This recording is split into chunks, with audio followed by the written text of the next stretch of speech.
Eu, João, servo de Jesus Cristo, fui agraciado com uma revelação profunda e poderosa. Esta revelação não é apenas sobre ele, mas é vinda diretamente dele, um testemunho vivo daquilo que está por vir e da condição atual do mundo e da sua igreja. 60 ou 65 anos se passaram desde que nosso Senhor, Jesus Cristo, ressuscitou e ascendeu aos céus. E agora ele, com olhos de fogo, examina a sua igreja. A revelação que recebi não se trata apenas de um olhar para o futuro, mas também de uma avaliação daquilo que a igreja se tornou, de como nós, seus seguidores, temos caminhado. É um chamado à correção, à santidade e à obediência. Mais do que isso, ele revela o que está por vir. Tempos de tribulação, momentos em que o mal parecerá triunfar, mas logo será esmagado sob o peso da justiça divina. Então, virá o grande dia, o dia em que nosso Senhor retornará em glória para estabelecer seu reino eterno sobre a terra. Aquele que lê estas palavras, aquele que ouve e obedece o que aqui está escrito, será abençoado. Este é o primeiro de muitos avisos, de muitas bênçãos prometidas. Não se trata apenas de um livro de profecias, mas de um manual prático para nós, os servos do Altíssimo. O que aqui está escrito deve ser guardado, aplicado em nossos corações e vidas. É um chamado à fé, à esperança e, acima de tudo, ao amor, para que, ao ouvir este livro, possamos nos achegar cada vez mais a Jesus Cristo. Essa revelação foi direcionada às 7 igrejas da Ásia, igrejas que estavam em regiões que hoje fazem parte do que vocês conhecem como Turquia. Essas igrejas, ainda que localizadas em diferentes cidades, representam a totalidade da igreja em todas as eras. O número 7, que é completo e perfeito, indica que aquilo que foi dito a essas igrejas é relevante para todas as igrejas do mundo. Os 7 Espíritos mencionados aqui simbolizam a plenitude do Espírito Santo, que ministra à igreja e a guia em tempos de luz e escuridão. Eis que ele vem. Sim, nosso Senhor Jesus Cristo voltará e este estudo não deixa dúvidas quanto a isso. Sua vinda será o ponto culminante de toda a história. E ele triunfará sobre todo o mal. Todo o sistema de Satanás será destruído, e o reino de Deus será estabelecido para sempre. Aqueles que foram fiéis a ele, que guardaram a sua palavra, reinarão ao seu lado. Não haverá mais dor, mais lágrimas, apenas glória, paz e a presença do Cordeiro. Ele é o Alfa e o Ômega, o princípio e o fim, o Senhor de tudo, desde a criação até a consumação de todas as coisas. Nada escapa ao seu domínio, e a ele pertence a vitória final. Toda a criação se submeterá a ele, e seu nome será exaltado sobre todos os outros. Quando recebi esta visão, eu estava na ilha de Patmos, uma ilha pequena e rochosa no meio do mar Egeu, a oeste de Éfeso. Fui exilado ali por causa do Evangelho, por ter sido fiel a Cristo e a sua palavra. Mesmo naquela solidão, o Senhor não me deixou. Ele me visitou e, em espírito, fui elevado a um nível profundo de comunhão com Ele. Minha alma foi transportada para além da carne, além do tempo e do espaço, e ali recebi as visões que compartilho hoje com você. Diante de mim, vi 7 castiçais de ouro, que representavam as 7 igrejas. E no meio deles estava o Filho do Homem, glorioso e resplandecente, exatamente como o profeta Daniel descreveu. Ele não era apenas o Jesus que conheci na terra, mas o Cristo exaltado, o Rei, o sacerdote e o juiz das suas igrejas. Seus olhos eram como chama de fogo, e em sua mão direita estavam 7 estrelas, que representam os anjos designados para cuidar de cada igreja, ou talvez os pastores, aqueles responsáveis por conduzir o rebanho de Deus. De sua boca saía uma espada afiada de 2 gumes, que é a própria palavra de Deus. Ela corta o pecado, traz graça e redenção, mas também corta as igrejas que não se arrependem, que se afastam de sua verdade. Essa espada traz tanto vida quanto juízo, dependendo de como respondemos à sua voz. Me lembro claramente da visão que recebi naquele dia na ilha de Patmos. Em espírito, fui transportado a uma dimensão onde pude ver com clareza aquilo que o Senhor queria me revelar. Ele me instruiu a escrever sobre as coisas que eu já havia visto, sobre as coisas que estavam acontecendo naquele momento e sobre o que ainda estava por vir. A primeira coisa que me foi mostrada foram as 7 igrejas. Essas igrejas, situadas no oeste da Ásia Menor, cada uma com suas características, lutas e desafios, foram o foco inicial da mensagem de Cristo. Mas eu sabia, em meu coração, que essas instruções, advertências e encorajamentos não eram apenas para aquelas igrejas específicas. O Senhor estava falando a toda a sua igreja, em todas as épocas, em todas as gerações. Cristo mostrou-me aquilo que Ele aprova em sua igreja. Ele ama uma igreja que se mantém firme na fé, que não tolera o mal em seu meio, que examina com cuidado a vida e a doutrina de seus líderes.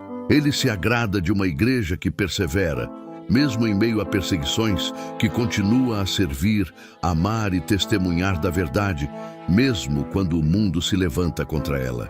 O Senhor mostrou-me que Ele ama a santidade, que Ele deseja que sua igreja odeie aquilo que Ele odeia, e que ela permaneça vigilante, vencendo o pecado e resistindo aos ataques de Satanás. Mas ao mesmo tempo Ele me mostrou aquilo que Ele reprova.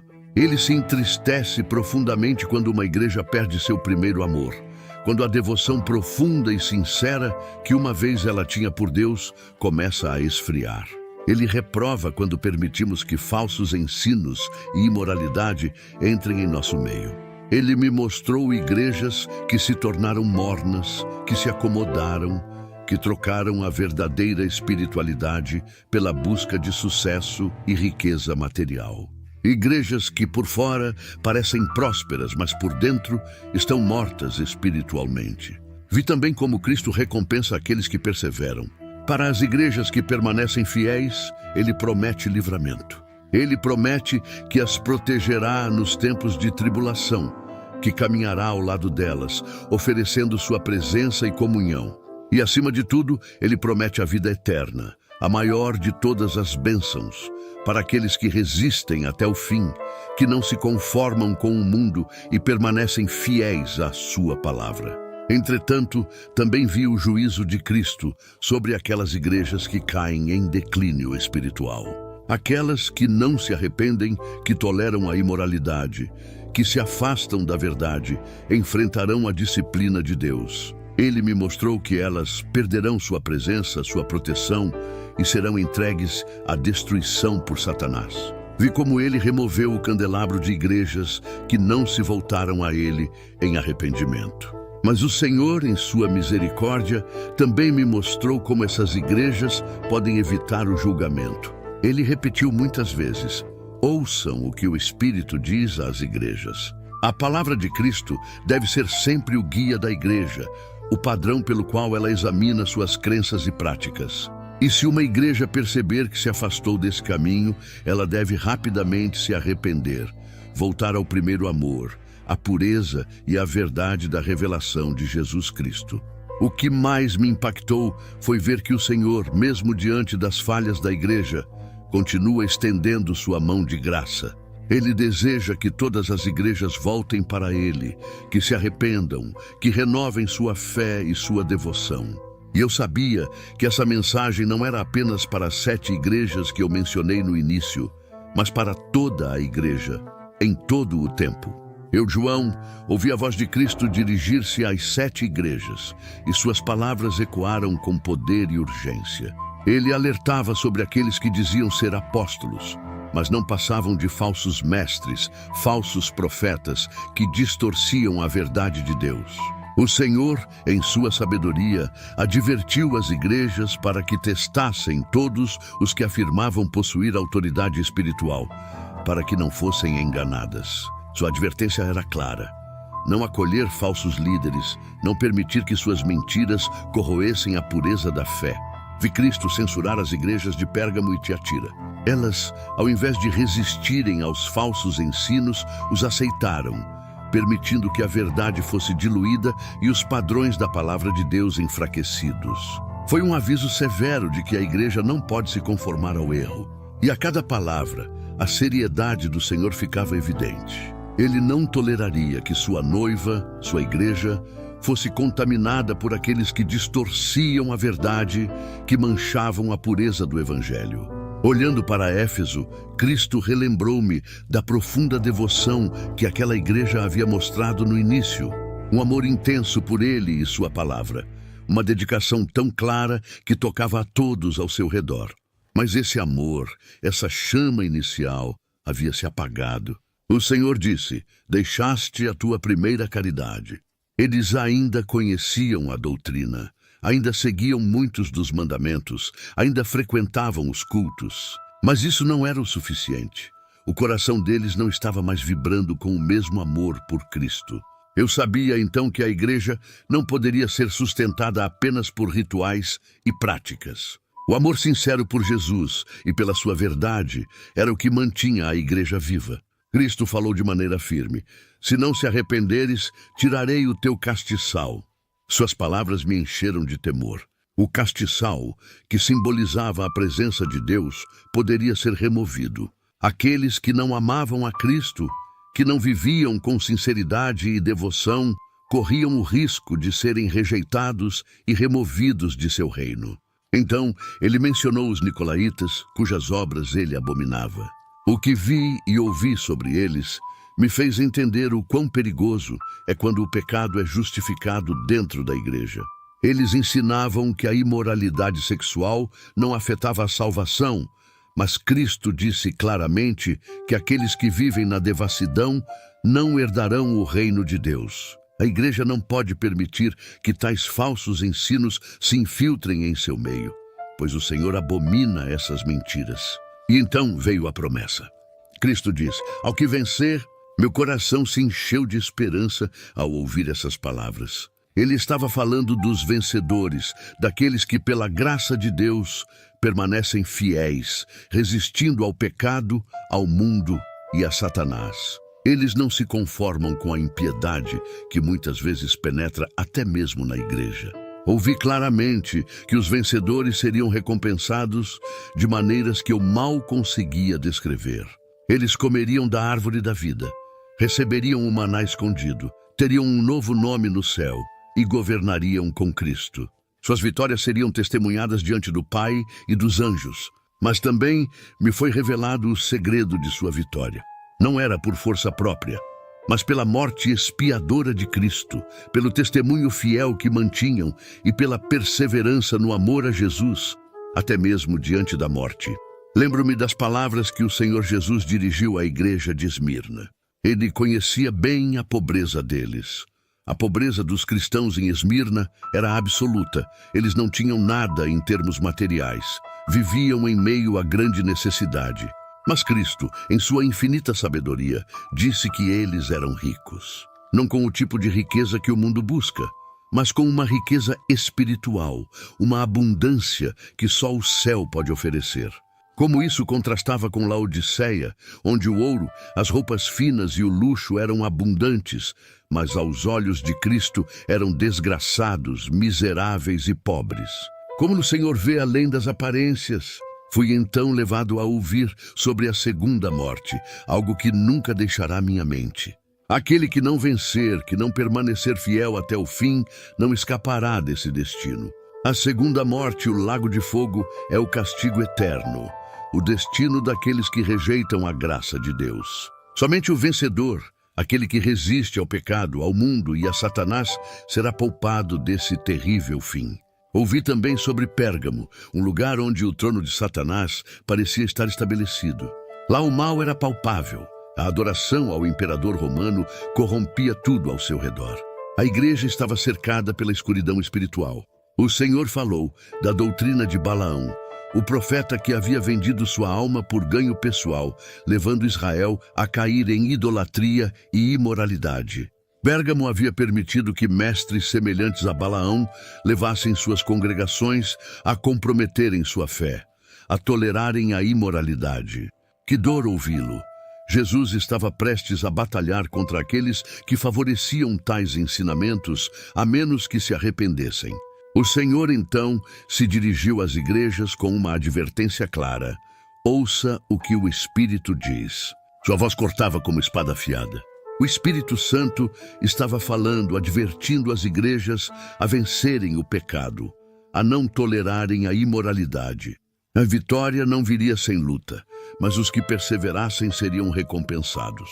Eles receberiam o maná escondido da vida espiritual, uma pedra branca, o símbolo da vitória da fé sobre as forças que tentavam destruí-la. A presença de Deus e o poder do Espírito Santo estavam à disposição daqueles que ouvissem e obedecessem. A igreja de Tiatira, no entanto, permitiu que uma mulher chamada Jezabel, que se dizia profetisa, conduzisse muitos ao erro. O nome dela era um eco da antiga Jezabel, a rainha idólatra que perseguia os santos de Deus. Sua influência era destrutiva. Ela levou muitos a acreditar que poderiam participar dos prazeres do mundo, cometer imoralidades e ainda serem aceitos por Deus. Como tantos podem ser enganados? O Senhor condenou severamente essa transigência com o erro e avisou que tal igreja seria removida de sua presença. Cristo não tolera que suas ovelhas sejam conduzidas à destruição por falsos mestres que colocam seus próprios interesses acima da verdade divina. Ainda assim, havia alguns em Tiatira que permaneciam firmes, fiéis à palavra de Cristo e à justiça. Jesus os conhecia e sabia de sua perseverança. Ele prometeu que reinariam com ele sobre as nações. Mas a profundidade do pecado que Jezabel ensinava era aterradora. Alguns acreditavam que, para experimentar a plenitude da graça, era necessário conhecer as profundezas do pecado. Que engano perverso! Sardes, por outro lado, parecia viva, mas na verdade estava morta. Por fora, a igreja exibia uma forma de sucesso e espiritualidade, mas Jesus via seus corações. Poucos ali não haviam contaminado suas vestes. Poucos permaneciam fiéis à simplicidade e pureza da devoção a Cristo.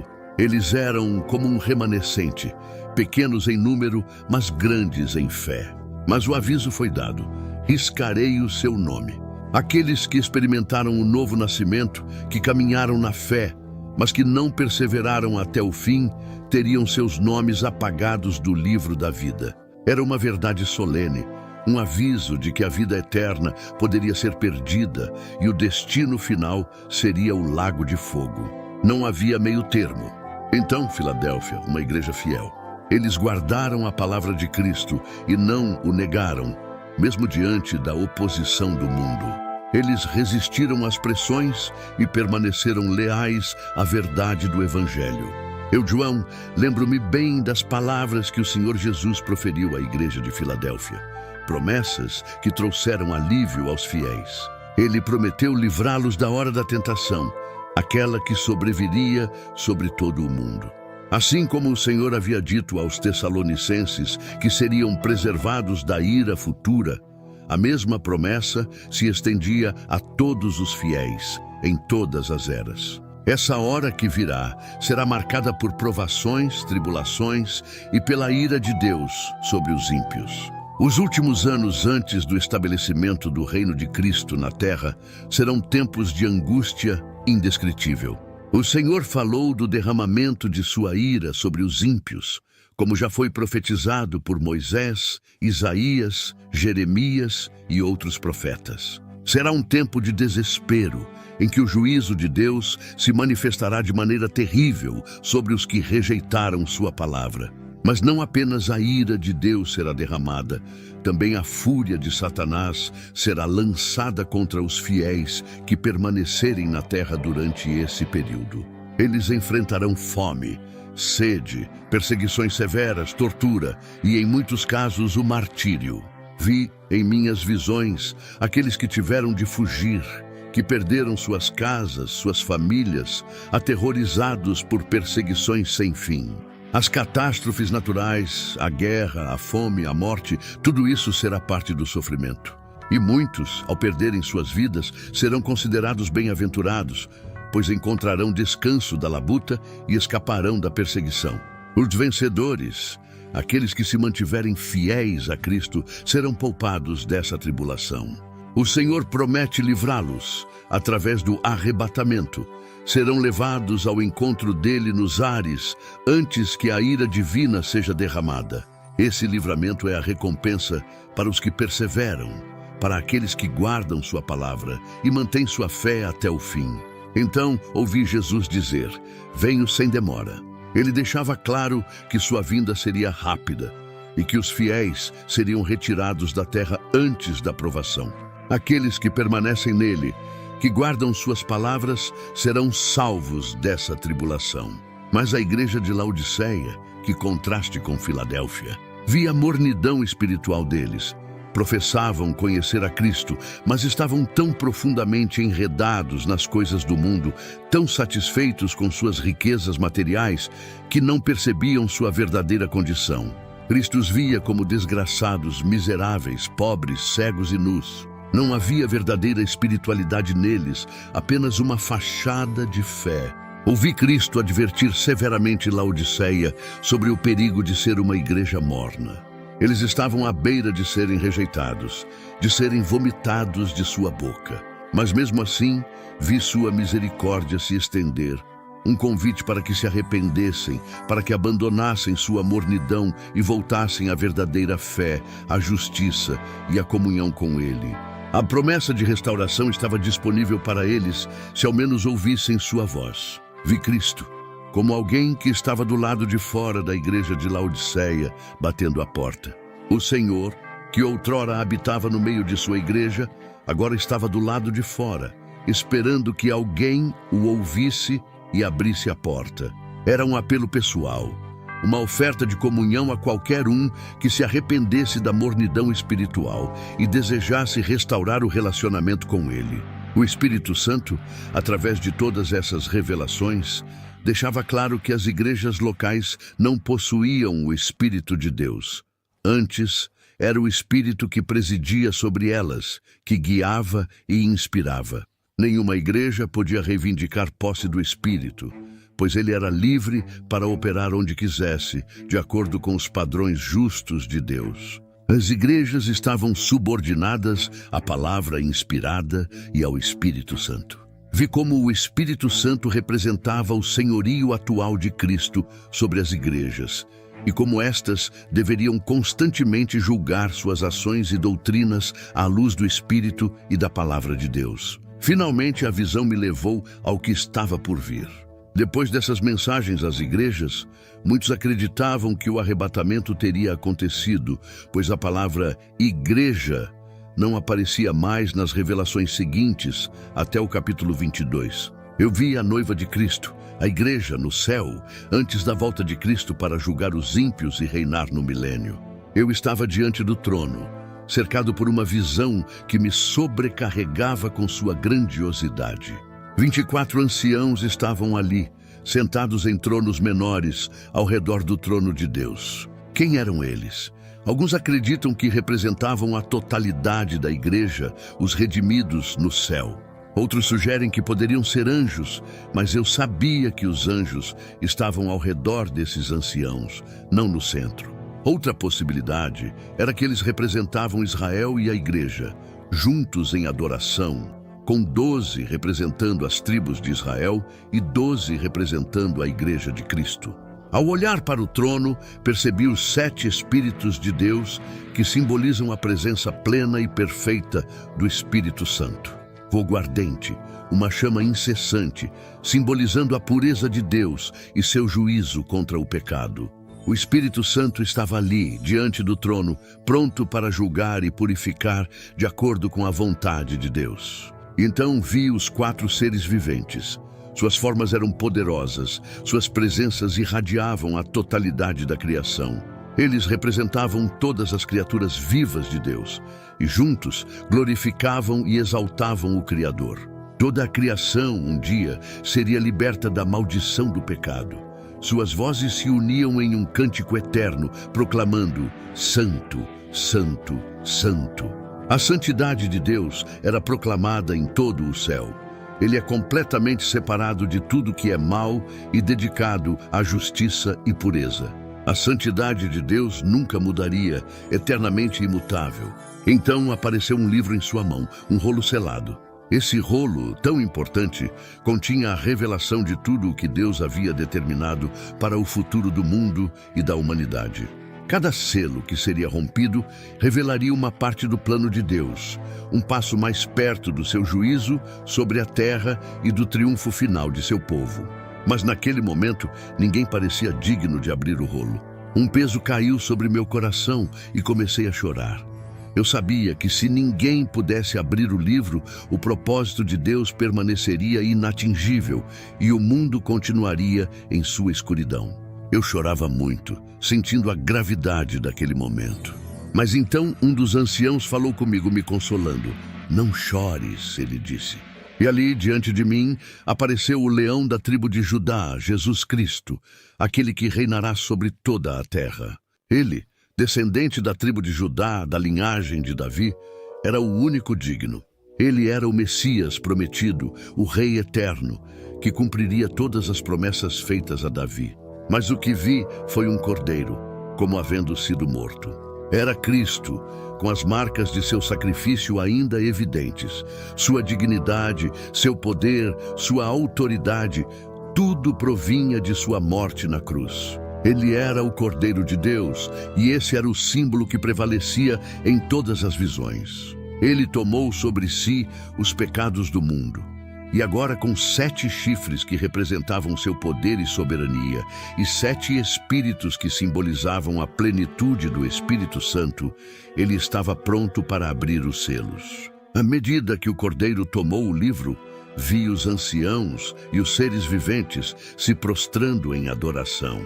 Eles seguravam taças cheias de incenso, que eram as orações dos santos. Eu podia sentir a intercessão daqueles que oravam pela vinda do reino de Deus. Suas orações subiam como um aroma agradável, clamando: "Venha o teu reino, seja feita a tua vontade, tanto na terra como no céu."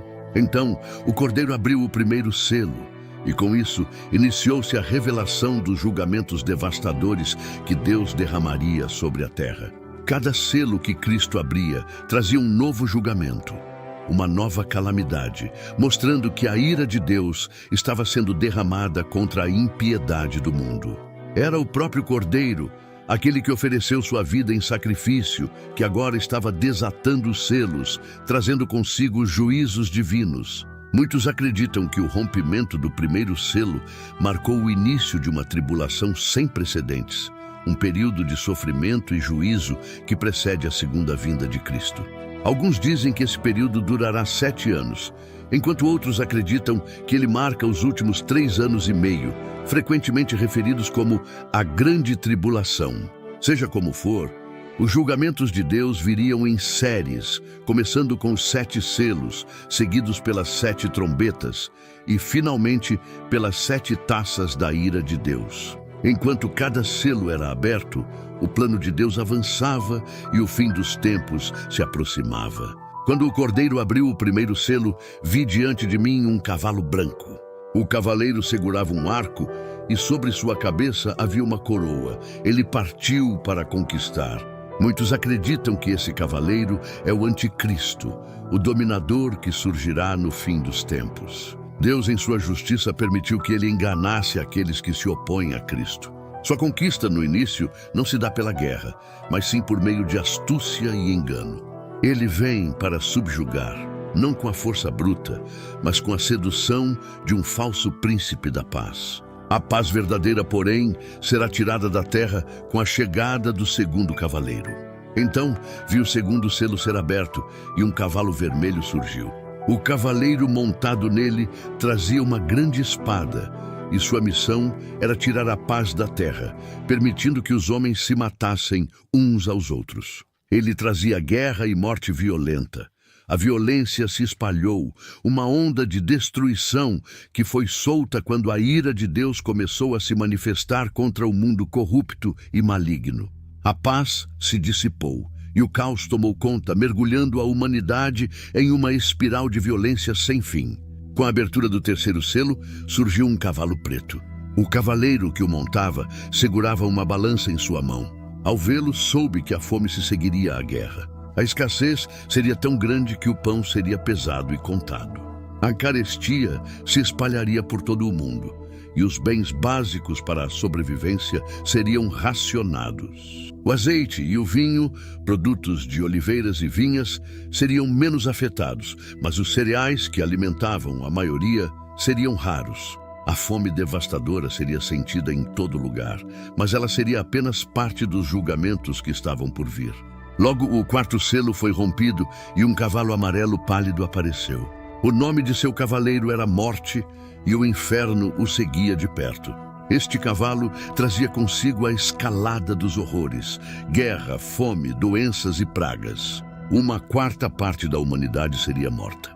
As pessoas seriam devastadas, não apenas pela violência e fome, mas também por pragas mortais e animais ferozes que atacariam os sobreviventes. O julgamento de Deus se tornava cada vez mais terrível à medida que a morte se espalhava pela terra. Quando o quinto selo foi aberto, meus olhos foram levados ao céu. Vi sob o altar as almas daqueles que haviam sido mortos por amor à palavra de Deus, aqueles que haviam sido martirizados por sua fé e fidelidade a Cristo. Eles clamavam com grande voz perguntando: até quando, ó Senhor, santo e verdadeiro, não julgas e vingas o nosso sangue daqueles que habitam sobre a terra? O clamor dos mártires era por justiça. Eles pediam para que Deus julgasse os ímpios, aqueles que haviam derramado seu sangue. Mas eles foram instruídos a esperar um pouco mais, pois ainda havia outros que deveriam morrer pela fé. O tempo da tribulação seria um tempo de perseguição intensa. Aqueles que aceitassem o Evangelho e permanecessem fiéis à palavra de Deus sofreriam grandemente, assim como muitos já haviam sofrido no passado. Seus sacrifícios, porém, não seriam em vão. Estavam guardados, aguardando o momento em que a justiça de Deus seria plena. Quando o sexto selo foi aberto, um grande tremor de terra abalou o mundo. O céu escureceu, o sol se tornou negro como um saco de crina, e a lua se tornou como sangue. As estrelas do céu caíram sobre a terra, e os céus se enrolaram como um pergaminho. As montanhas e as ilhas foram movidas de seus lugares. Vi os poderosos da terra, reis e comandantes, ricos e pobres, todos fugindo e se escondendo em cavernas e montanhas, desesperados. Eles gritavam, pedindo que as montanhas caíssem sobre eles, para que fossem escondidos da ira do Cordeiro. Eles sabiam que a ira do Cordeiro havia chegado. O terror os consumia. O julgamento divino, o juízo justo de Deus contra o pecado, a imoralidade e a iniquidade impenitente estava diante deles. Eles não podiam fugir da justiça de Deus. Não havia onde se esconder da ira do Cordeiro, uma ira tão poderosa quanto o próprio Deus. E então vi 4 anjos segurando os ventos nos 4 cantos da terra. Esses anjos estavam controlando os ventos da destruição, aguardando o comando de Deus. Outro anjo apareceu, trazendo o selo do Deus vivo. O selo era o símbolo da proteção e propriedade divina. Aqueles que fossem selados pertenciam a Deus e estariam sob sua proteção, mesmo no meio da tribulação. Eu vi os 144.000 sendo selados, marcados na testa como servos de Deus, provenientes das tribos dos filhos de Israel. Cada um deles foi escolhido e consagrado a Deus, pertencendo a Ele de forma indiscutível. Esses eram os primeiros frutos de uma grande colheita, uma colheita de almas que seriam trazidas para Deus durante os tempos de tribulação. Era como se o selo divino os protegesse, não da morte ou do martírio pelas mãos de Satanás, mas sim do juízo direto de Deus e das aflições demoníacas que viriam. Esses crentes, comissionados e capacitados pelo Espírito Santo, foram destinados a pregar o Evangelho em meio aos dias mais negros da tribulação.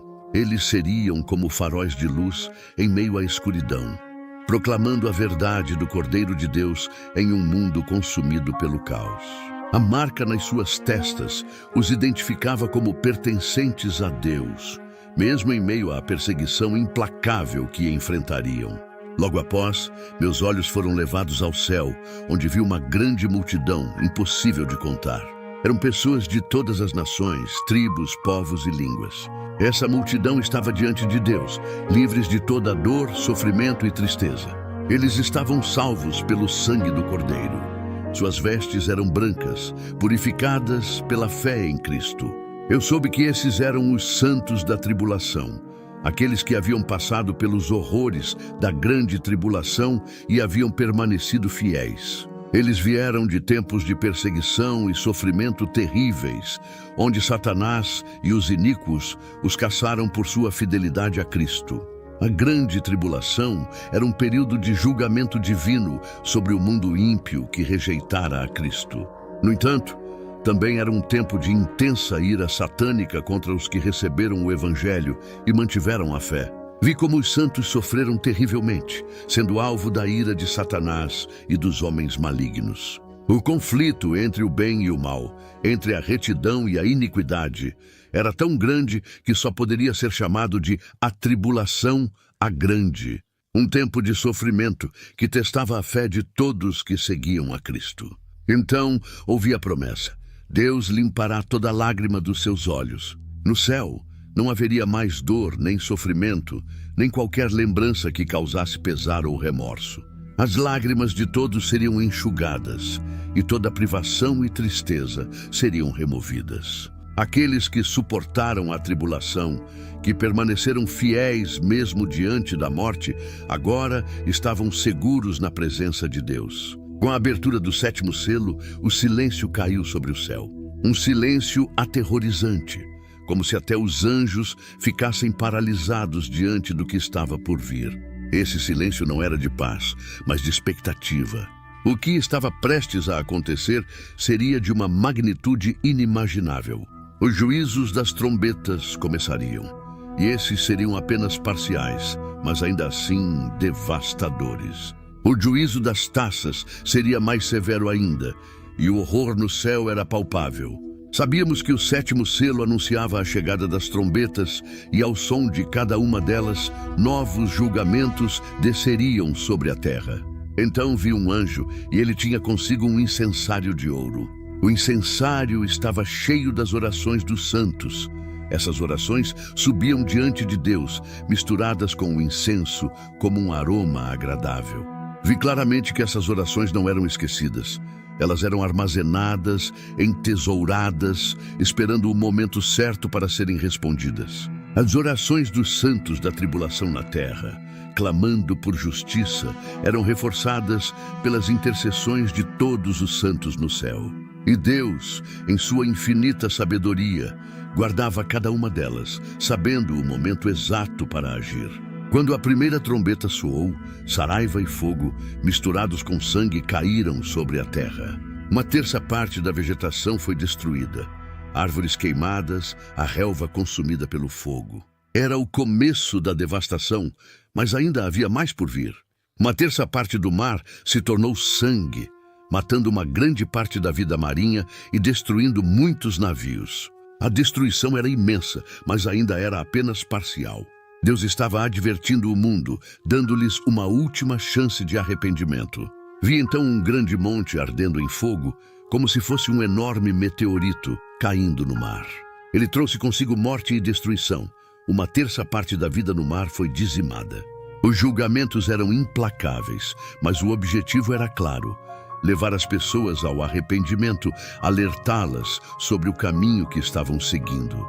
Quando o terceiro anjo tocou a trombeta, uma estrela caiu do céu, e o nome dela era Absinto. Ela trouxe amargura às águas, tornando-as venenosas. Aqueles que beberam dessa água morreram. O julgamento divino trazia tristeza e lamento, e a amargura da estrela Absinto simbolizava o sofrimento humano que se seguia. Enquanto eu observava, vi algo ainda mais terrível. Uma águia voava pelo céu, proclamando "Ai, ai, ai" sobre os habitantes da terra. Era um aviso de que os próximos julgamentos seriam ainda mais intensos, muito piores do que os anteriores. Vi uma estrela cair do céu e entendi que não se tratava de uma estrela comum, mas de um anjo, um ser celestial enviado para executar o julgamento de Deus. Ele tinha em suas mãos a chave do poço do abismo. Ao abrir esse poço, uma fumaça negra subiu, obscurecendo o céu e a terra. O poço do abismo é um lugar de escuridão e aprisionamento, onde os demônios estão confinados, esperando o momento de sua libertação.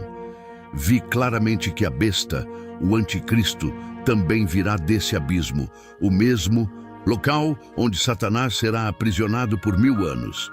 Da fumaça que subia do poço surgiram gafanhotos, mas esses não eram gafanhotos comuns. Eram criaturas demoníacas, horrendas em forma e poder. Sabia que representavam um número imenso de demônios, liberados sobre a terra para causar intensa dor e sofrimento. Tais seres tinham o poder de escorpiões, e seu ataque estava direcionado aos ímpios, àqueles que não pertenciam a Deus. Por 5 meses, esses demônios atormentariam a humanidade, mas não teriam permissão para matar. Vi que o sofrimento causado por esses gafanhotos era tão severo que as pessoas desejariam morrer. Elas procurariam a morte como uma fuga, mas não a encontrariam. Estariam presas à sua dor, incapazes de escapar.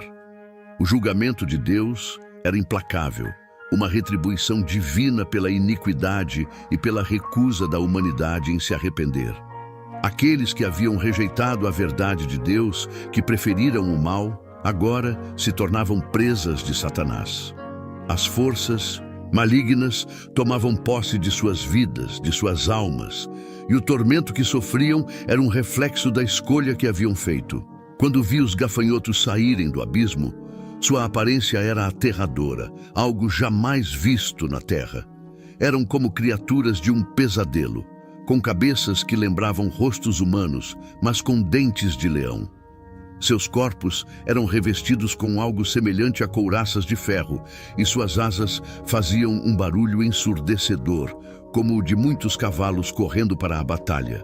Suas caudas eram como as de escorpiões, e com elas traziam tormento aos homens. Armas humanas não poderiam destruí-los. Suas couraças eram invulneráveis.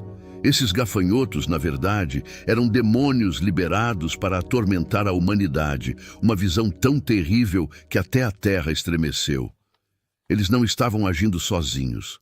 Vi que tinham sobre si um rei, um anjo do abismo, chamado Abaddon em hebraico e Apolion em grego, ambos significando destruidor. Esse anjo comandava essas criaturas com o propósito de espalhar destruição, e sua autoridade se estendia como uma sombra escura sobre a terra. Então, ouvi o som da 6ª trombeta. O 6º anjo soltou 4 outros anjos, mas esses não eram como os anjos que servem a Deus. Eram anjos caídos, presos até aquele momento, aguardando seu tempo para agir. Eles foram soltos junto ao rio Eufrates, um local historicamente associado a invasões e julgamentos divinos. Sabia que seu propósito era devastador. Eles foram soltos para matar 1/3 parte da população mundial. O número de cavaleiros demoníacos que eles lideravam era inimaginável. 200 milhões. Esses cavaleiros não eram homens, mas representações demoníacas, espíritos que traziam destruição sob a liderança dos 4 anjos caídos. Do meio do caos, vi o fogo, a fumaça e o enxofre. Era um eco dos julgamentos que caíram sobre Sodoma e Gomorra, como um aviso claro de que os pecadores, aqueles que seguem os mesmos caminhos imorais, experimentariam o mesmo destino. Era um julgamento sem precedentes que destruiu vidas e ceifou almas, deixando uma marca de terror por onde passava. Contudo, algo me surpreendeu. Mesmo diante de tanta destruição, de tanto sofrimento, a humanidade não se arrependeu. Eles continuavam presos à sua adoração aos demônios, à prática do ocultismo e da feitiçaria. Vi como os homens continuavam a adorar ídolos, a praticar homicídios, imoralidades e a se entregar a feitiçarias que incluíam o uso de drogas e a comunicação com forças sobrenaturais e demoníacas. O coração deles estava endurecido, insensível ao chamado ao arrependimento. Mesmo diante dos sinais evidentes da ira de Deus, eles preferiram o mal. A feitiçaria crescia de forma assustadora, como nunca antes visto. O ocultismo estava em todo lugar. As pessoas buscavam poder sobrenatural para manipular os outros, para controlar eventos ao seu redor. As drogas e rituais de bruxaria se misturavam, tornando-se práticas comuns. Vi que a feitiçaria e o engano demoníaco aumentariam ainda mais durante a tribulação, enredando ainda mais almas no caminho da destruição. Em meio a essa visão, vi outro anjo, um anjo forte, que desceu do céu com um pequeno livro em sua mão. Esse anjo se colocou com um pé sobre o mar e o outro sobre a terra, como se sua mensagem afetasse o destino de toda a criação. O que ele carregava não era apenas uma mensagem qualquer, mas algo que tocaria o destino do mundo inteiro. 7 trovões ecoaram ao redor dele, representando certos aspectos do julgamento de Deus que ainda estavam por vir. Fui impedido de escrever o que os 7 trovões diziam, uma revelação oculta, algo que nem mesmo eu deveria saber. O anjo proclamou que no tempo do toque da 7ª trombeta, o segredo de Deus seria cumprido. Todas as profecias e promessas que Deus havia revelado aos seus profetas seriam finalmente realizadas. Seria o cumprimento do plano divino para a volta de Cristo e o estabelecimento do seu reino na terra. O anjo me deu o livrinho que carregava e ordenou que eu o comesse. Ao provar o livrinho, ele era doce como mel na minha boca, mas logo depois se tornou amargo em meu estômago. A palavra de Deus é doce para aqueles que a recebem e aguardam, mas ela também traz consigo um peso, o amargo julgamento que virá sobre aqueles que rejeitam o Cordeiro e sua verdade. Depois disso, fui instruído a medir o templo de Deus. O templo em Jerusalém seria profanado pelo anticristo durante a tribulação. Vi que Deus estava medindo a condição espiritual do povo judeu, muitos dos quais ainda permaneciam incrédulos. Jerusalém, a cidade santa, seria pisada pelos gentios por 42 meses, o último período da grande tribulação. Durante esse tempo, Israel enfrentaria grande sofrimento, um julgamento severo por sua rejeição ao Messias. Deus enviará suas 2 testemunhas, e elas aparecerão no poder do Espírito para pregar o Evangelho e profetizar sobre o que está por vir. Elas terão um poder sobrenatural, algo que o mundo nunca viu antes. Suas palavras serão um grande incômodo para o anticristo e para o mundo ímpio. Durante 1260 dias, elas profetizarão com autoridade, realizando milagres e sinais que neutralizarão as falsas maravilhas dos profetas da besta. A sua presença será uma ameaça tão grande que o anticristo não descansará até destruí-las. Mas enquanto elas não tiverem completado a obra que Deus lhes deu, ninguém poderá tocá-las. Elas terão poder semelhante ao de Moisés e Elias, sendo capazes de fechar os céus para que não chova e de transformar águas em sangue. Elas simbolizarão as 2 oliveiras e os 2 castiçais, recebendo diretamente do Espírito Santo o poder para revelar a verdade de Deus, sendo luzes em meio à escuridão profunda. Porém, quando seu testemunho for concluído, a besta que surge do abismo as matará.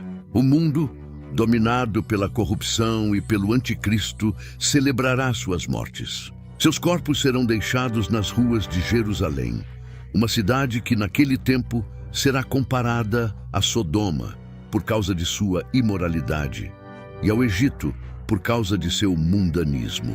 Durante 3 dias e meio, os corpos das testemunhas ficarão expostos, enquanto o mundo, em um gesto de zombaria, se recusará a sepultá-las. As pessoas se alegrarão, trocando presentes como se fosse uma grande festa, celebrando o fim daquelas que tanto os atormentaram com a verdade.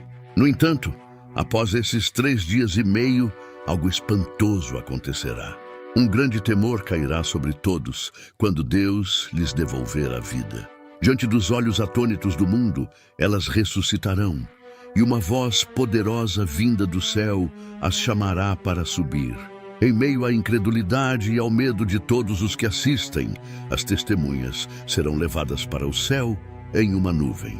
Um grande terremoto sacudirá a terra nesse momento, destruindo uma 10ª parte da cidade de Jerusalém.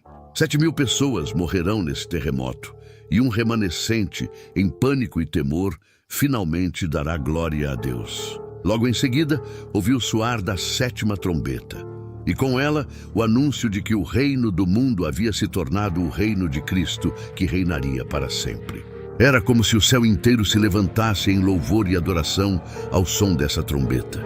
Os 24 anciãos que estavam diante do trono profetizaram sobre o que aconteceria com a vinda de Cristo. As nações se enfureceriam, os mortos seriam julgados e Deus destruiria aqueles que destruíam a terra. Então vi algo impressionante. Uma grande batalha se desenrolava. No céu, um grande sinal apareceu. Uma mulher vestida do sol, com a lua sob os pés e uma coroa de 12 estrelas sobre a cabeça. Essa mulher simbolizava os fiéis de Israel, aqueles através dos quais o Messias, o menino Jesus, veio ao mundo. Ela estava grávida, pronta para dar à luz, e o dragão, Satanás, um grande dragão vermelho com 7 cabeças e 10 chifres, aguardava o nascimento da criança para devorá-la. Suas 7 cabeças e diademas representavam sua astúcia e poder, e com sua cauda ele arrastava a 1/3 parte das estrelas do céu, talvez referindo-se aos anjos que caíram com ele. O filho varão, que seria arrebatado ao céu, era Jesus Cristo, aquele que nasceu e ascendeu à direita do Pai após a ressurreição. Satanás tentou destruí-lo, mas foi derrotado. A mulher fugiu para o deserto, e ali Deus a sustentaria durante 1260 dias, protegendo-a do dragão. Então vi uma grande batalha no céu. Miguel e seus anjos lutaram contra o dragão e seus anjos, e Satanás foi derrotado. Ele e seus anjos caíram do céu, sendo precipitados para a terra, e o céu se regozijou com sua expulsão. Contudo, foi um ai terrível para os que habitavam na terra, pois Satanás, sabendo que seu tempo era curto, desceu com grande ira, pronto para devastar a terra. Ele perseguiu a mulher, os fiéis de Israel, mas Deus interveio protegendo-a. Ela foi socorrida, e Satanás não pôde vencê-la. Contudo, ele se voltou contra os remanescentes do povo de Deus, os crentes fiéis, e continuou sua perseguição implacável. O conflito espiritual que se desenrolava na terra era intenso, mas eu sabia que a vitória final estava garantida. Vi Satanás, o grande acusador, constantemente diante de Deus, tentando me convencer de que os crentes servem a ele apenas por interesse pessoal. Lembrei-me de Jó, quando o acusador lançou dúvidas sobre sua fidelidade, dizendo que ele só servia a Deus porque tudo lhe corria bem. A acusação de Satanás sempre foi a mesma. Ele acredita que diante da adversidade, os servos de Deus o abandonariam. Ele nos acusa, nos aponta, buscando falhas e tentando nos destruir. Mas aqueles que são fiéis vencem. E essa vitória não vem pela nossa força, mas pelo sangue do Cordeiro. Foi assim que vencemos, pela obra redentora de Cristo e pela palavra do nosso testemunho. Os fiéis, aqueles que se recusam a amar suas vidas até a morte, são aqueles que Satanás não pode derrotar. Mas o diabo está cheio de ira. Ele sabe que seu tempo é curto. Quando foi lançado do céu, desceu à terra com grande fúria, sabendo que seu fim está próximo. Sua ira é especialmente direcionada aos santos, aqueles que permanecem fiéis, que rejeitam o sistema maligno do mundo e continuam a proclamar a verdade de Cristo. Ele perseguiu a mulher, os fiéis de Israel que aceitaram a Cristo. Vi Satanás usar todos os seus recursos, todas as suas artimanhas, para tentar destruir aqueles que pertencem a Deus. No entanto, Deus, em sua misericórdia, protegeu seu povo, guardando-os sobrenaturalmente, enquanto o dragão, frustrado, voltava sua ira contra o resto da semente da mulher, os crentes espalhados por toda a terra. Então vi uma besta subir do mar. Ela era terrível, poderosa, uma personificação do mal que Satanás preparou para dominar o mundo. Essa besta, o anticristo, surgiria para governar com uma aliança de 10 reinos, assumindo controle total sobre as nações. Seu poder, no entanto, não vinha de si mesmo. Vi claramente que Satanás lhe deu o seu trono, sua autoridade e todo o poder que possuía. A besta tinha uma aparência que me lembrava um leopardo, feroz e ágil, com pés de urso e boca de leão, características que representavam sua crueldade e astúcia. Este governo mundial seria a culminação de todos os reinos gentílicos que se opõem a Deus. O anticristo não apenas governaria com poder político, mas também religioso. Ele se apresentaria como Deus e as pessoas o adorariam, cegadas por seus sinais e prodígios falsos. Eu vi a ferida mortal que ele sofreu e como, de alguma forma, ele foi revivido. Esse milagre enganaria muitos, levando as nações a segui-lo e adorá-lo. Deus permitiria que Satanás imitasse o poder de Cristo para enganar os habitantes da terra. As pessoas deslumbradas se voltariam a ele, adorando-o como se fosse o próprio Deus. Durante 42 meses, o anticristo faria guerra aos santos. Ele não conseguiria destruir sua fé, mas muitos seriam mortos por causa de sua fidelidade a Cristo. A perseguição seria implacável, e aqueles que se recusassem a adorá-lo sofreriam tremendamente. Vi que o anticristo não apenas os perseguiria, mas tentaria erradicar completamente qualquer vestígio de fé verdadeira na terra. Sua religião, uma falsa divindade centrada nele mesmo, se espalharia pelo mundo, e aqueles que não seguissem suas ordens seriam caçados e destruídos. Mas os santos, que perseverassem até o fim, mesmo que perdessem suas vidas, venceriam pela fé. A adoração ao anticristo se tornaria o centro de uma religião global. As pessoas seriam enganadas por sinais poderosos, realizados por outra besta que surgiu da terra. Essa segunda besta, o falso profeta, ajudaria o anticristo a consolidar seu poder, liderando uma falsa igreja ecumênica que pregaria a divinização da humanidade, uma mentira direta contra a verdade de Deus. O falso profeta parecia inofensivo, com 2 chifres, como os de um cordeiro, mas sua verdadeira natureza era revelada em suas palavras, pois falava como o dragão. Ele era um lobo em pele de cordeiro, enganando as massas e levando-as a adorar o anticristo. O falso profeta faria grandes sinais, imitando o ministério do Espírito Santo, trazendo fogo do céu e enganando os habitantes da terra. Ele criaria uma imagem do anticristo, uma figura que seria adorada em todos os lugares. Vi como essa imagem se tornou o símbolo central de adoração, e aqueles que se recusassem a adorá-la seriam mortos. O mundo, em grande parte, cairia sob esse engano, adorando o anticristo como se ele fosse o próprio Deus. No entanto, não pude deixar de lembrar o Cordeiro, aquele que foi morto desde a fundação do mundo. A morte redentora de Cristo não foi um plano de última hora. Desde o início, Deus havia determinado o sacrifício de seu Filho pela salvação da humanidade. Era essa verdade que o anticristo e o falso profeta tentavam suprimir, substituindo-a com suas mentiras. Mas os santos, aqueles cujos nomes estão escritos no livro da vida, não se deixariam enganar. Eles permaneceriam firmes, rejeitando as falsas doutrinas e a adoração imposta.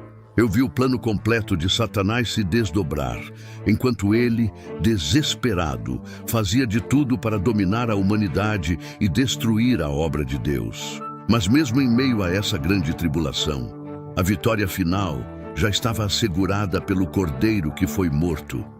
E aqueles que permanecerem fiéis a ele, mesmo até a morte, terão suas recompensas na glória eterna. Eu vi o decreto ser proclamado, uma ordem terrível que decretava a morte de todos os que se recusassem a adorar a imagem da besta, o governante mundial. As palavras ressoaram com força e a mensagem era clara. Quem permanecesse fiel a Jesus e resistisse ao anticristo, selaria sua fé com o sangue. Muitos dos que escolheram Cristo sobre o sistema maligno do mundo seriam martirizados. Eles não se curvariam, mesmo que isso lhes custasse a vida. Então vi o sinal que o anticristo impunha. Ele buscava controle total, não apenas sobre o corpo e a alma das pessoas, mas também sobre a economia do mundo. Ninguém poderia comprar ou vender sem portar o sinal na mão direita ou na testa, um símbolo de completa submissão a esse sistema ímpio. O sinal não era apenas uma marca, mas uma declaração de lealdade, uma identificação daqueles que haviam se submetido à religião mundial que o anticristo criara. Os que recusassem o sinal seriam caçados e mortos. A resistência ao anticristo significava não apenas perseguição espiritual, mas também uma luta diária pela sobrevivência. O número da besta, 666, estava gravado no centro de tudo. Muitos comentaram sobre o significado desse número. Sabíamos que 6 era o número do homem, e quando multiplicado por 3, indicava um homem que se proclamava Deus. O anticristo, como muitos governantes antes dele, se colocava no lugar de Deus. Mas desta vez, ele tinha o poder de iludir as massas, de fazer com que acreditassem em sua divindade e se submetessem completamente à sua autoridade. No entanto, mesmo em meio à escuridão desse sistema, viu um vislumbre de esperança. Viu o Cordeiro no Monte Sião, e com ele estavam 144 mil crentes fiéis. Esses eram os separados, os que tinham perseverado na fé, os que não se contaminaram com o sistema maligno e mantiveram sua pureza espiritual. Eles recusaram a se conformar com o mundo, não se associaram à igreja apóstata dos últimos dias. Sua devoção a Cristo era inabalável, e eles seguiram o Cordeiro onde quer que ele fosse. Esses 144 mil representavam os mais consagrados e fiéis do povo de Deus, que receberam uma posição especial ao lado de Cristo. O número não significava uma exclusão restrita, mas mostrava que qualquer crente poderia se unir a esse grupo mediante fé, amor e serviço dedicado a Deus. Eles estavam separados do mundo, moralmente inculpáveis, e suas bocas não conheciam mentira. No meio da tribulação, quando o mundo estava em caos, viu um anjo proclamando o evangelho eterno. Era um último aviso, um chamado à humanidade para temer a Deus, dar-lhe glória e adorá-lo em vez de adorar a besta. O anjo clamava para que o mundo despertasse de sua cegueira e se voltasse para o Criador antes que fosse tarde demais. Logo em seguida, vi Babilônia, o grande símbolo do sistema político, religioso e comercial do mundo caindo. Sua queda era certa, assim como o julgamento sobre aqueles que haviam escolhido seguir o anticristo. Aqueles que adorassem a besta e recebessem seu sinal, selariam seu destino. Não haveria mais retorno para eles. A advertência foi dada de forma clara. Aqueles que adorassem a besta sofreriam o tormento eterno, enfrentando o julgamento de Deus sem alívio. E vi os santos, os que haviam guardado os mandamentos de Deus e mantido a fé em Jesus, mesmo diante do perigo do martírio. Eles não cederam, eles permaneceram fiéis, mesmo sabendo que a morte era iminente. A esses foi dirigida uma bênção especial: bem-aventurados os mortos que morrem no Senhor. Esses mártires que morreram durante a tribulação eram libertos de toda perseguição e sofrimento. Estavam com Cristo agora, longe da dor e da tribulação que assolava a terra. Então, uma visão mais solene ainda surgiu diante de mim. Vi alguém semelhante ao Filho do Homem, Cristo, segurando uma foice afiada. Ele estava pronto para lançar a colheita do juízo sobre a terra. O mundo estava maduro em iniquidade, e a hora de colher chegou. Cristo, com sua foice, começou a ceifar, e os ímpios foram reunidos para o julgamento final. Vi o grande lagar da ira de Deus. Os ímpios, assim como as uvas são pisadas para extrair o suco, seriam esmagados pela ira divina. A imagem do lagar era clara. O julgamento de Deus era inexorável e terrível. Os que resistiram a Deus e seguiram a besta enfrentariam esse destino inevitável. Assim como no passado, quando Sodoma e Gomorra foram destruídas pelo fogo, agora o mundo inteiro enfrentaria o julgamento final, e não haveria escapatória. Este foi o destino dos que rejeitaram o Cordeiro e escolheram a besta. Mas para os que morreram no Senhor, Para os fiéis que mantiveram sua fé, mesmo diante da perseguição, havia uma promessa de descanso eterno. Eu vi o sangue jorrar. Foi como uma inundação de destruição. A terra estava manchada e saturada de sangue. Era a batalha final, a batalha de Armagedon. As nações, unidas sob o domínio do anticristo, se preparavam para o confronto definitivo contra Deus. O Vale do Megido se tornaria o palco dessa matança colossal. Os profetas do passado haviam previsto esse dia, o dia em que o julgamento final viria sobre os ímpios. Vi claramente como os exércitos das nações foram reunidos, impulsionados por Satanás e seus demônios, para uma guerra que eles não poderiam vencer. Mas antes que essa batalha culminasse, as 7 últimas pragas de Deus começaram a ser derramadas. Essas pragas eram diferentes de todas as outras. Elas eram definitivas, o último ato de juízo antes do retorno de Cristo. Vi as taças de ouro sendo entregues, cada uma representando uma praga, e sabia que o mundo não tinha mais tempo. A ira de Deus estava sendo derramada sem misericórdia, e nenhum intercessor poderia impedir os juízos de ocorrerem. O céu estava fechado. O tabernáculo do testemunho, onde a lei de Deus residia, estava intocável, porque os juízos deviam ser completos. Não havia como voltar atrás. As taças foram derramadas, e eu vi a terra começar a sucumbir sob o peso do julgamento. As águas do mar, assim como as fontes e os rios, se tornaram sangue.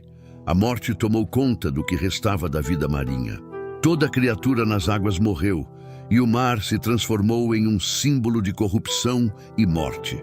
As pragas continuaram, e ninguém podia contestar a justiça de Deus. Ele é justo em seus juízos, pois o pecado havia se espalhado de tal maneira que a ira divina era a única resposta apropriada. Quando a 4ª taça foi derramada, uma onda de calor abrasador percorreu a terra. O sol queimava com uma intensidade que eu nunca havia sentido antes. O calor era insuportável, e as pessoas, em vez de se arrependerem, blasfemavam contra Deus. Mesmo diante de tal destruição, seus corações estavam endurecidos. Eles recusavam-se a voltar para o Criador, preferindo a rebelião. Vi a 5ª taça ser derramada diretamente sobre o trono da besta, lançando seu reino em total escuridão e confusão. O domínio mundial do anticristo começou a ruir, e seus seguidores se encontraram em agonia. Mas novamente não houve arrependimento. Eles continuaram a blasfemar, recusando-se a reconhecer o Senhor.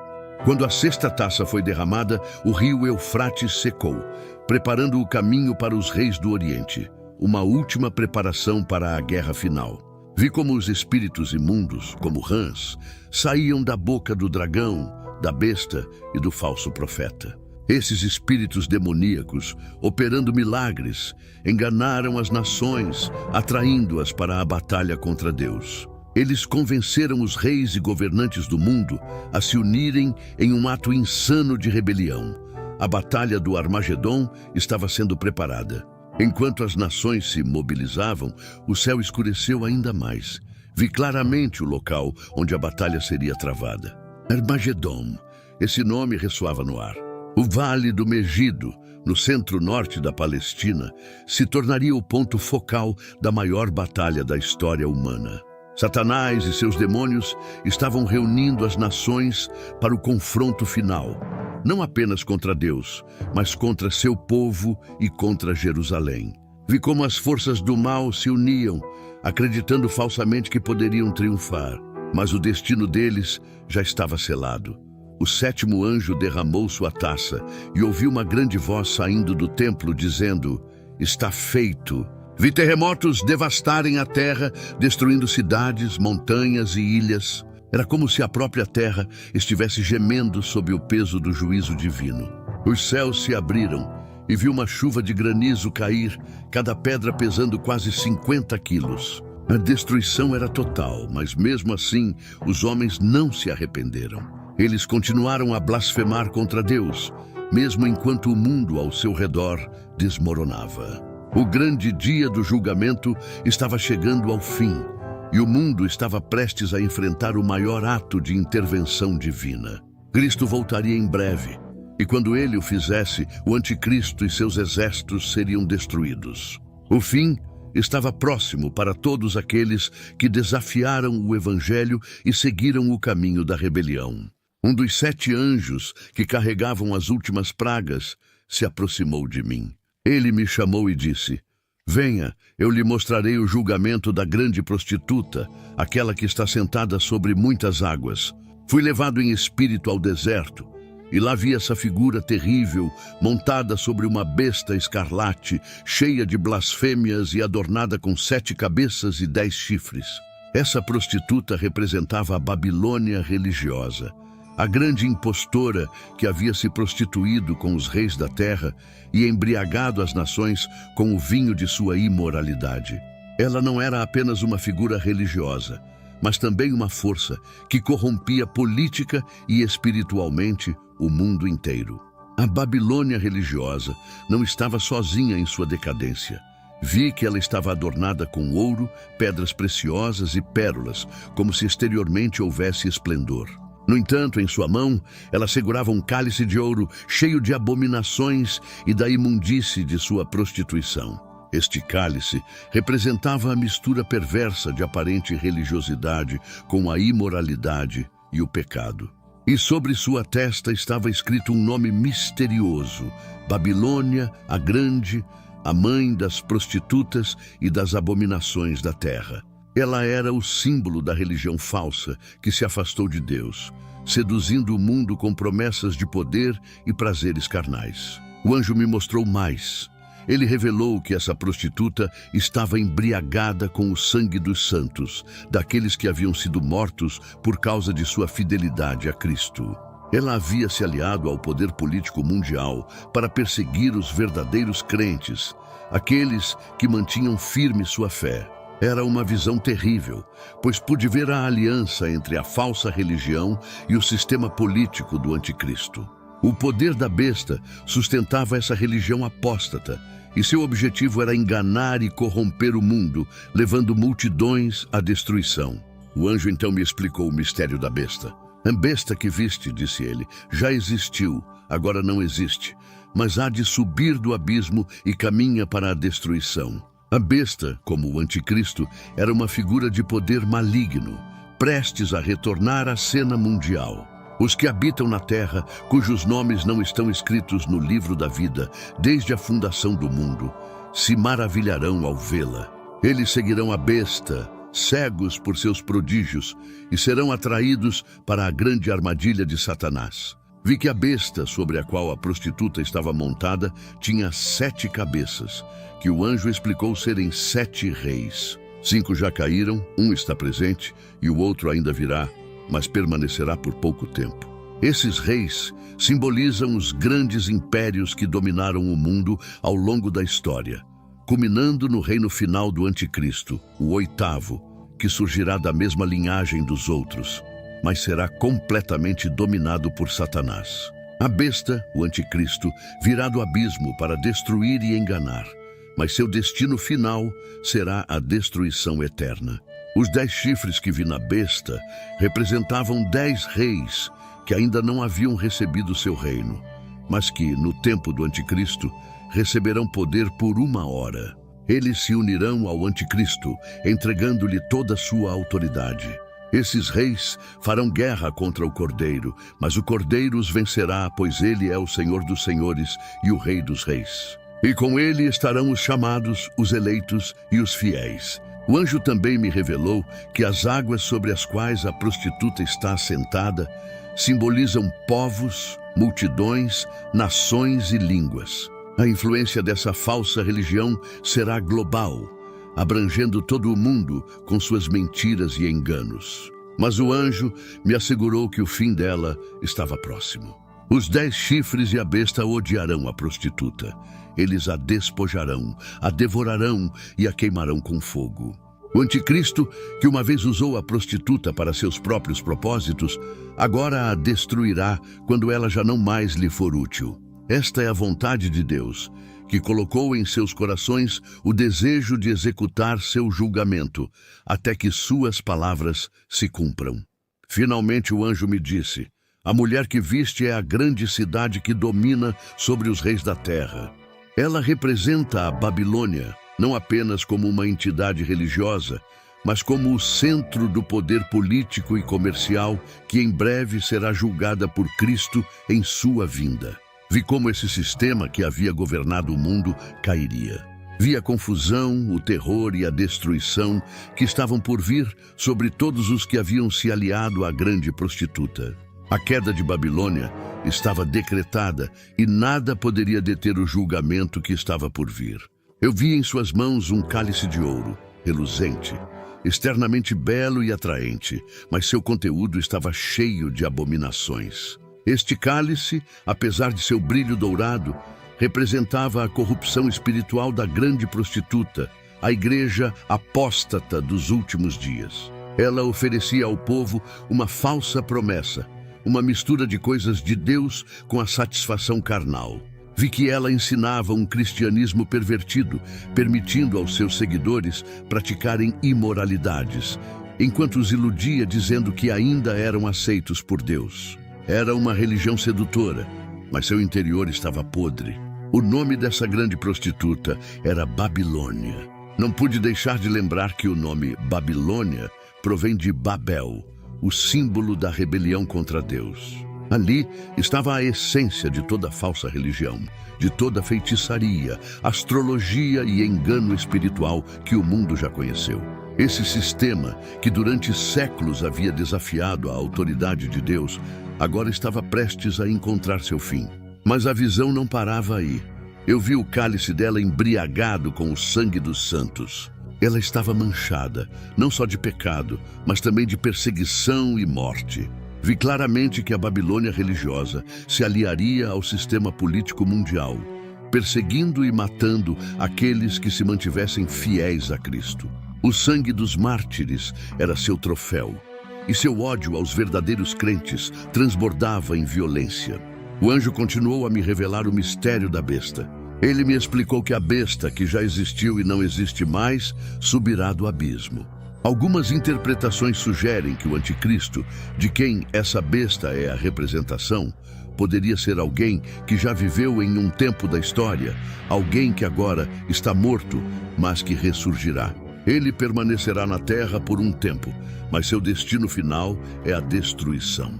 Quanto àqueles que habitam na terra, cujos nomes não estão escritos no livro da vida, eles se maravilharão ao ver a besta. Eles seguirão a ilusão, pois seus corações foram endurecidos. No entanto, os nomes escritos no livro da vida, desde a fundação do mundo, ainda podem ser apagados caso a infidelidade e o abandono da fé tomem conta. Este não é um destino predeterminado, mas sim algo que se constrói na caminhada de fidelidade com Deus. O anjo me mostrou ainda os 7 reis. Ele explicou que esses reis simbolizavam 7 reinos do mundo, começando com os 5 que já caíram: Egito, Assíria, Babilônia, Medo-Pérsia e Grécia. O reino que agora existe era o Império Romano, aquele que governava no tempo em que eu tive essa visão. Então o anjo revelou que o 8º reino seria o do Anticristo, que surgiria após esses reinos, dominando o mundo com poder maligno. Ele seria o último, o mais terrível, mas também o mais breve, pois seu destino já estava selado na destruição final. Compreendi que o tempo da besta, da Babilônia e de toda essa corrupção estava chegando ao fim. Mas antes do fim, vi claramente como eles se levantariam para tentar enganar o mundo inteiro, levando multidões para o caminho da destruição. Eu vi a besta, o anticristo, aquele que virá como o 8º, o último império mundial.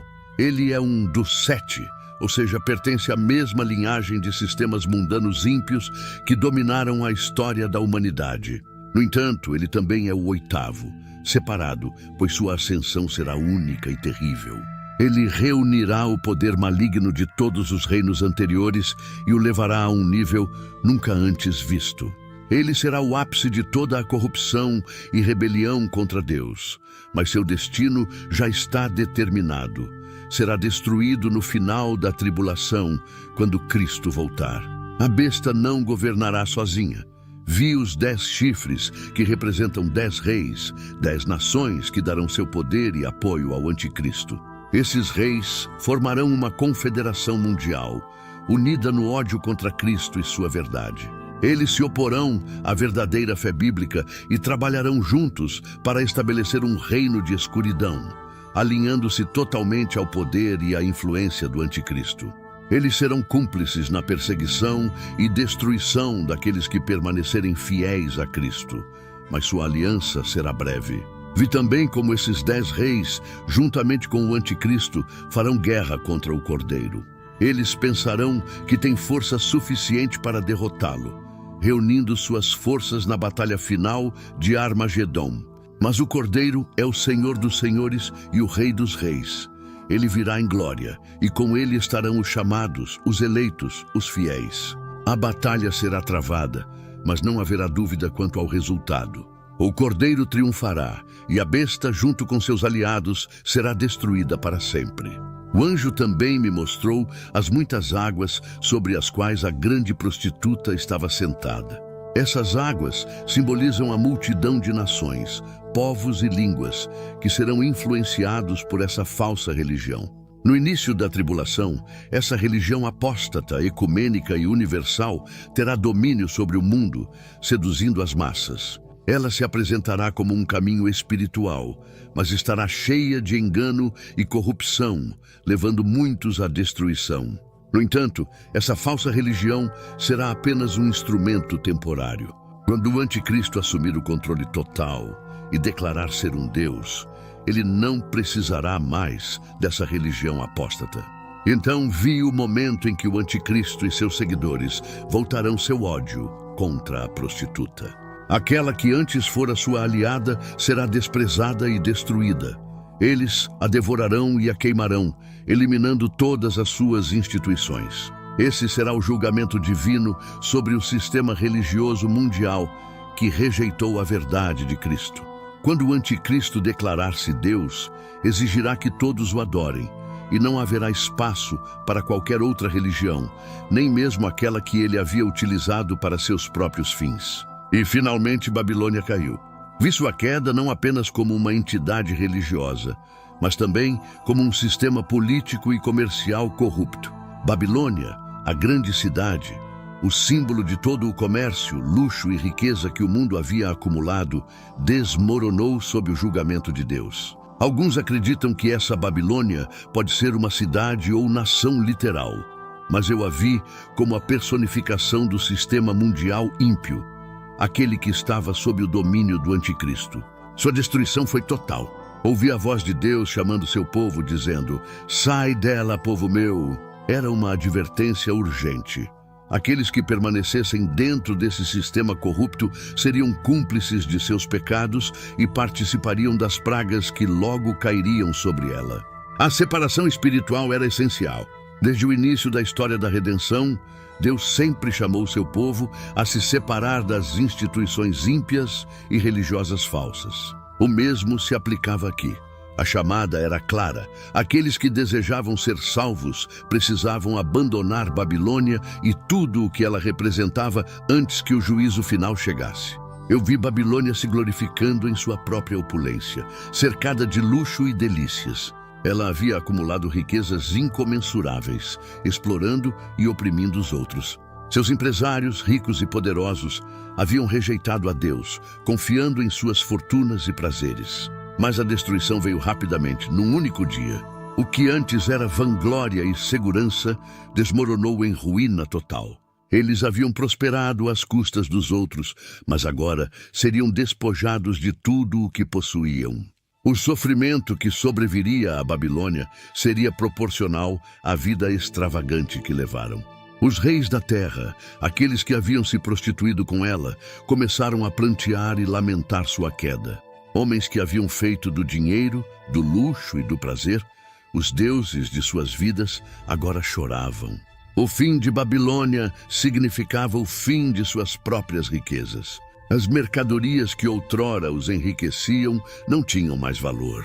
A avareza, o poder opressivo, o luxo e o desprezo pelas coisas de Deus, tudo isso seria abalado pela ira divina.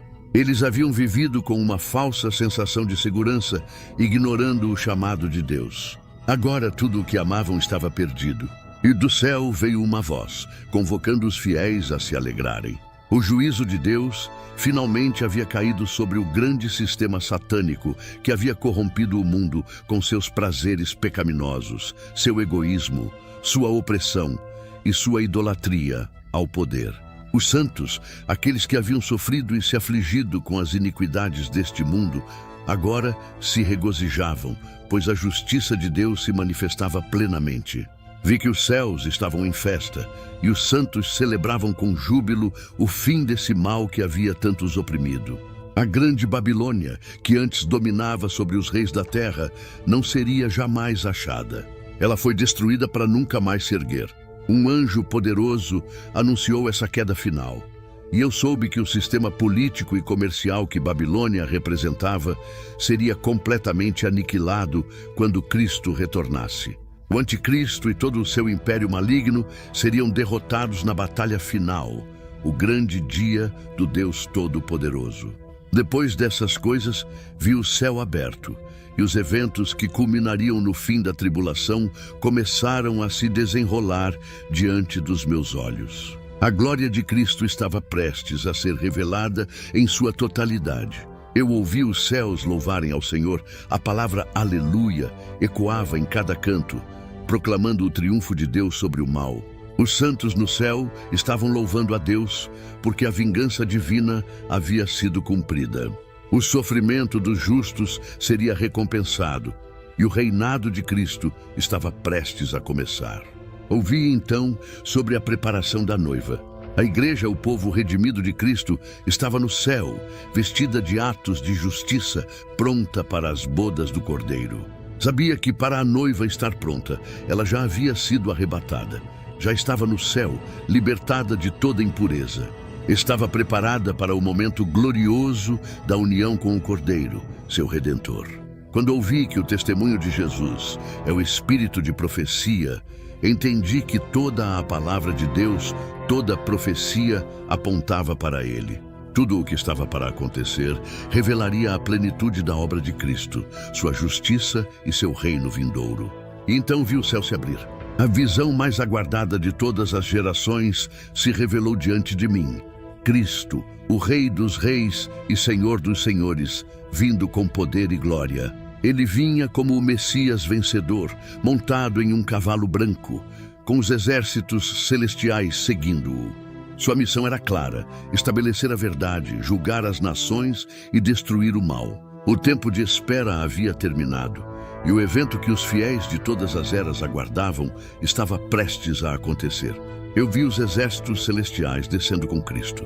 Todos os santos que já estavam no céu vinham com ele, vestidos de linho fino, puro e branco, símbolo de sua justiça e santidade. Eles não estavam armados para a batalha, pois a vitória já estava assegurada pelo poder de Cristo. Era o Rei dos Reis que liderava, e com ele a multidão de redimidos prontos para testemunhar a culminação do plano divino. Cristo vinha para ferir as nações. Ele vinha com uma vara de ferro, pronto para destruir todos aqueles que haviam se rebelado contra ele. Eu soube que ele pisaria o lagar do furor da ira do Deus Todo-Poderoso. Seu julgamento seria terrível, sem misericórdia para aqueles que se opunham a ele. As nações ímpias que se levantaram contra Deus seriam esmagadas como uvas num lagar. As Escrituras se cumpriam. Cristo voltaria não apenas como o Salvador, mas também como o juiz, para exercer o julgamento justo e final. E então ouvi falar da ceia do grande Deus. Não era uma festa de celebração, mas um terrível banquete para as aves de rapina. Elas seriam convocadas para limpar o campo de batalha após a destruição dos inimigos de Deus na grande batalha de Armagedon. A matança seria tão vasta, tão completa, que um número excessivo de aves seria necessário para devorar os cadáveres. Essa cena de julgamento revelava a crueldade e a impiedade que dominavam o mundo. E agora, a vingança divina caía sobre todos aqueles que haviam desafiado a Deus e seus mandamentos. Eu vi os preparativos para essa última batalha. Deus permitiu que agentes demoníacos reunissem as tropas das nações para confrontarem o Cordeiro na região de Armagedom. A loucura do anticristo e de seus seguidores os levou a acreditar que poderiam derrotar o Rei dos Reis. Mas o conflito não duraria muito. O anticristo seria destruído junto com todos os seus exércitos. A destruição seria rápida e decisiva. O julgamento divino abrangeria não apenas os exércitos reunidos em Armagedom, mas o mundo inteiro, pois os ímpios em toda parte seriam alcançados pela ira de Deus. Eu vi o falso profeta, aquele que enganou muitos com seus sinais e maravilhas. Ele havia operado milagres que convenceram as multidões a seguirem o anticristo, e assim eles foram levados à destruição. O engano foi tão grande que até os mais fiéis poderiam ter sido enganados, se não estivessem firmados na verdade de Cristo.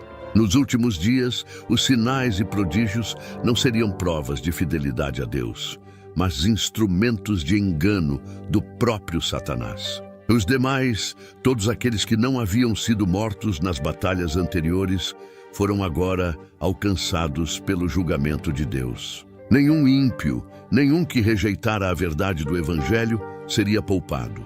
Todos os injustos, aqueles que haviam seguido o anticristo e abraçado a mentira, agora enfrentariam o juízo final. Não entrariam no reino milenial de Deus. O Evangelho havia sido proclamado a todos os cantos da terra, até por anjos dos céus, mas aqueles que rejeitaram a verdade receberam a operação do erro, para que acreditassem na mentira e fossem condenados. Nenhum deles herdaria o reino de Deus. E então, o grande momento chegou. Vi Satanás, o grande dragão, sendo preso. Um anjo poderoso o capturou e o amarrou por 1000 anos. Com suas correntes, Satanás foi lançado no abismo, e durante todo esse tempo ele não poderia mais enganar as nações. O engano, sua principal arma desde o início, cessaria completamente. As nações que restaram, formadas por aqueles que permaneceram fiéis a Cristo até o fim da tribulação, agora viveriam sob o governo direto de Deus. A paz reinará, mas o tempo de Satanás ainda não terá acabado. Ao fim dos 1000 anos, ele será solto por um breve período para tentar aqueles que, apesar de terem vivido sob o domínio justo de Cristo, ainda abrigariam a rebelião em seus corações. A obra de Satanás sempre foi enganar, desde o jardim do Éden até o final dos tempos. Mas por enquanto, ele estava preso, e a terra conheceria um tempo de justiça e paz que nunca havia experimentado antes. Eu vi tronos, e aqueles que se assentaram sobre eles eram os vencedores, os fiéis que permaneceram leais a Cristo em todos os tempos. Eram, sem dúvida, aqueles que haviam superado as provações e agora reinavam ao lado do Senhor. Pude ver também os santos que haviam dado suas vidas durante a tribulação, aqueles que não negaram sua fé, mesmo diante da morte. Eles haviam voltado à vida e agora estavam ao lado de Cristo, prontos para reinar com ele por 1000 anos. Não mencionei a ressurreição dos santos da igreja, pois isso já havia ocorrido quando Cristo arrebatou a igreja antes desses eventos. A visão do reino milenar de Cristo se desdobrava diante de mim. Esse período de 1000 anos seria um tempo de paz e justiça sem precedentes na história da humanidade. Satanás estaria preso, sem poder para enganar as nações ou influenciar o mundo. O reinado de Cristo seria estabelecido com aqueles que permaneceram fiéis a ele. E talvez até mesmo os santos do Antigo Testamento estivessem ali participando desse glorioso governo. As nações seriam governadas com justiça e Cristo reinaria sobre todas as coisas. Nesse milênio, vi que somente os justos entrariam no reino. Não haveria lugar para os ímpios. Aqueles que tinham seguido o caminho da retidão, os que permaneceram firmes na tribulação, seriam os governantes ao lado de Cristo, com autoridade sobre todas as nações. A terra, por fim, estaria em paz, sem guerras, sem fome, sem injustiças. A criação, que por tanto tempo gemeu sob o peso do pecado, seria restaurada à sua condição original, perfeita, bela e ordenada. Também vi que durante esse tempo, Todos aqueles que optassem pela desobediência e pela rebelião seriam julgados e castigados. No fim dos 1000 anos, o reino seria entregue ao Pai por Jesus, e começaria o reino eterno, onde não haveria mais dor, sofrimento ou pecado. A justiça absoluta reinaria para sempre. Quando o milênio se aproximava do fim, Satanás seria solto por um breve período.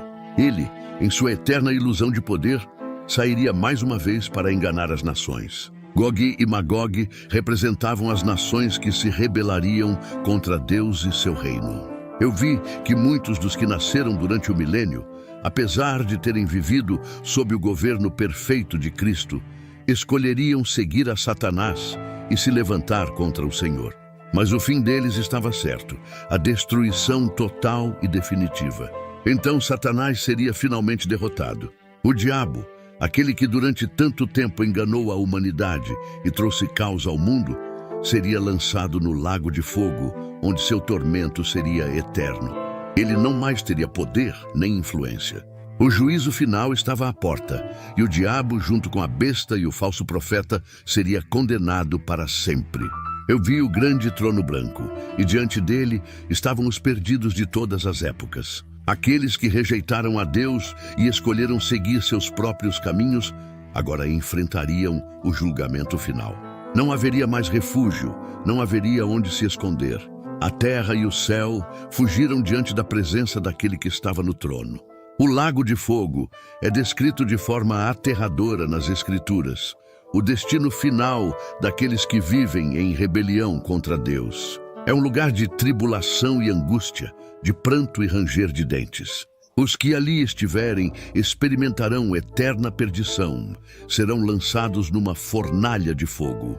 A Bíblia menciona cadeias da escuridão, onde o tormento é eterno. O fogo ali nunca se apaga e o tormento não cessa. A fumaça de sua dor sobe para todo o sempre, sem repouso. Esse é o destino dos que rejeitam a verdade e escolhem o pecado. Os crentes da época tinham plena consciência dessa realidade e por isso pregavam com lágrimas, implorando para que as pessoas se arrependessem, porque horrenda coisa é cair nas mãos do Deus vivo. Sabiam que o juízo de Deus é iminente e que esse destino é o fim inevitável de quem recusa a salvação. Eu também fui levado a ver o livro da vida. Ali, apenas os nomes dos que permaneceram fiéis estão escritos, e aqueles cujo nome não está no livro são lançados no lago de fogo. Vi então um novo céu e uma nova terra. O antigo mundo, com seus pecados e imperfeições, foi completamente destruído. Todo sinal de corrupção, toda mancha de injustiça desapareceram. A criação foi transformada, redimida, e agora o próprio Cristo habita com seu povo. A justiça reina em perfeição, um lugar onde tudo reflete a glória de Deus. A antiga terra e os céus se foram, desfeitos pela ordem divina, e um novo mundo resplandece, puro e santo. Logo à frente eu vi a Nova Jerusalém. Esta cidade, que estava no céu, desceu à nova terra como a morada de Deus com seu povo. Era a cidade prometida, a que Abraão e todos os fiéis esperaram, construída por Deus, o grande arquiteto. Era o centro do governo divino, onde Deus viveria para sempre com seu povo redimido. E então vi que Deus limpará toda lágrima. Não haverá mais dor, tristeza ou morte. As antigas coisas, os efeitos do pecado, desapareceram completamente. As lembranças dolorosas, os sofrimentos passados, não mais terão lugar. Tudo que os crentes terão em suas memórias será o que é santo e digno de ser lembrado, pois Deus transformou completamente a existência. Deus declarou que quem vencer herdará todas essas bênçãos. Aqueles que perseverarem em Cristo, que forem fiéis até o fim, serão os que herdarão esse novo céu e essa nova terra. Mas, ao mesmo tempo, o destino dos que não venceram, dos que viveram no pecado e rejeitaram a salvação, será o lago de fogo.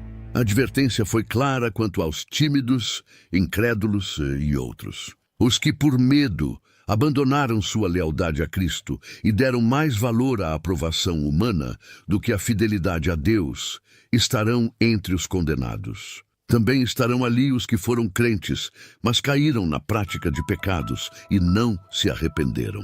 Não há espaço para a imoralidade, a mentira, o adultério, a homossexualidade ou o homicídio no reino de Deus. Qualquer ensinamento que diga o contrário contradiz diretamente as palavras de Deus. A esposa, a mulher do Cordeiro, é uma metáfora que descreve o povo de Deus habitando na Cidade Santa, a Nova Jerusalém.